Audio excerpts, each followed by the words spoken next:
Welcome to పూరా local. రాష్ట్రంలో ఎండలు మండిపోతున్నాయి. ఉక్కపోతతో జనం ఉక్కిరి బిక్కిరి అవుతున్నారు. ఉదయం 7 గంటలకే బాణుడు తన ప్రతాపం చూపిస్తుంటే సాయంత్రం 7 దాటినా ఆ వేడి మాత్రం ఏమాత్రం తగ్గడం లేదు. పశ్చిమ ప్రాంతం నుంచి వీస్తున్న పొడి గాలుల కారణంగానే ఉష్ణోగ్రతలు ఈ స్థాయిలో పెరిగిపోతున్నాయని వాతావరణ శాఖ నిపుణులు హెచ్చరిస్తున్నారు.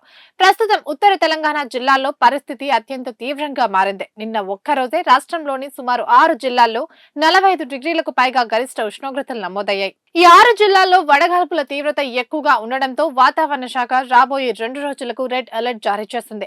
ముఖ్యంగా ఆదిలాబాద్, కొమరంభీం, నిజామాబాద్, నిర్మల్, కామారెడ్డి, మంచిర్యాల, జగిత్యాల జిల్లాల ప్రజలు తీవ్ర అప్రమత్తంగా ఉండాలని సూచించింది. ఆ తర్వాత మరో 2 రోజులు మహబూబాబాద్, సూర్యాపేట, కొత్తగూడెం, కరీంనగర్ జిల్లాలకు కూడా హెచ్చరికలు జారీ చేసింది.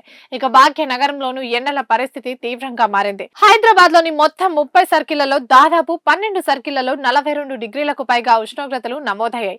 మెహందీపట్నం, జూబ్లీహిల్స్, యూసఫ్గూడ, గుత్బుల్లాపూర్, బేగంపేట ప్రాంతాల్లో గరిష్టంగా 42.4 డిగ్రీల రికార్డు కాగా మిగిలిన ప్రాంతాల్లో 41.9 నుంచి 42.3 డిగ్రీల వరకు ఎండలు మండాయి.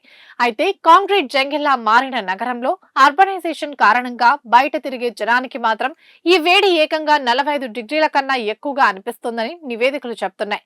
రోహిణి కార్తె రాకనే అప్పుడే ఈ స్థాయిలో ఎండలు మండిపోతుండడం ఒక ప్రమాదకర హెచ్చరికగా భావించాల్సి ఉంటుందని వాతావరణ నిపుణులు చెబుతున్నారు. ఒకప్పుడు 42 డిగ్రీలు అంటేనే అబ్బా అనుకునే వాళ్ళం, కానీ ఇప్పుడు 40 డిగ్రీలు సర్వసాధారణం అయిపోయిందని పర్యావరణ నిపుణులు ఆవేదన వ్యక్తం చేస్తున్నారు.